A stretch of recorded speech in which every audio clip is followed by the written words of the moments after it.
జై తెలంగాణ అందరికీ నమస్కారం. చాలా బాధాకరమైనటువంటి సన్నివేశము.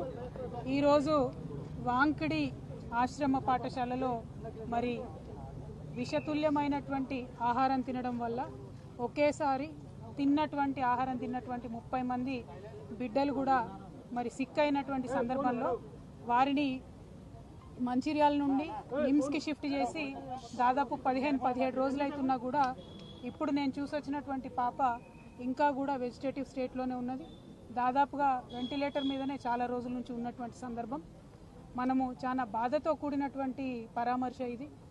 ప్రభుత్వాన్ని మేము డిమాండ్ చేస్తూ ఉన్నాం, విజ్ఞప్తి చేస్తూ ఉన్నాం.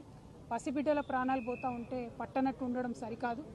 ఈ ప్రభుత్వం వచ్చి 11 నెలలైతే దాదాపుగా నెలకు 3 మంది యావరేజ్గా ఇప్పటికే 42 మంది బిడ్డలు ప్రభుత్వ పాఠశాలల్లో చదువుతున్నటువంటి వాళ్ళు కేవలం ప్రభుత్వం యొక్క నిర్లక్ష్యంతో ఫుడ్ పాయిజనింగ్ వల్ల చనిపోవడం జరిగింది. అంటే యావరేజ్గా 10 రోజులకు ఒక పసిబిడ్డ ప్రాణాన్ని ఈ ప్రభుత్వం పొట్టన పెట్టుకుంటా ఉన్నది. ఇది సరైనటువంటి వైఖరి కాదు. అన్ని సంక్షేమ శాఖలు కూడా గౌరవ ముఖ్యమంత్రి గారి దగ్గర ఉండడంతో మరి వారి సమయం వెచ్చించలేకపోతున్నట్టుగా కనపడతా ఉన్నది. ఒక్క 10 నిమిషాలు మీరు పాఠశాలల్ని పసిబిడ్డల గురించి ఆలోచించి రివ్యూ చేసినట్టయితే ఈ ప్రాణాలన్నీ కూడా కాపాడేటటువంటి పరిస్థితి ఉంటుంది.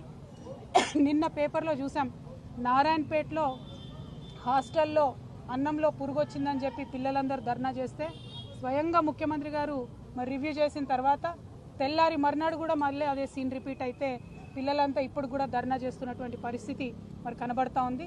దయచేసి ఈ ప్రభుత్వాన్ని విజ్ఞప్తి చేస్తూ ఉన్నాం, మీ ప్రాధాన్యతను గుర్తించండి. బిడ్డల ప్రాణాలు ప్రాధాన్యమైనటువంటి అంశంగా మీరు స్వీకరించి తక్షణమే చర్యలు చేపట్టవలసిందిగా నేను డిమాండ్ చేస్తూ ఉన్నాను. నేను ఎస్టీ వెల్ఫేర్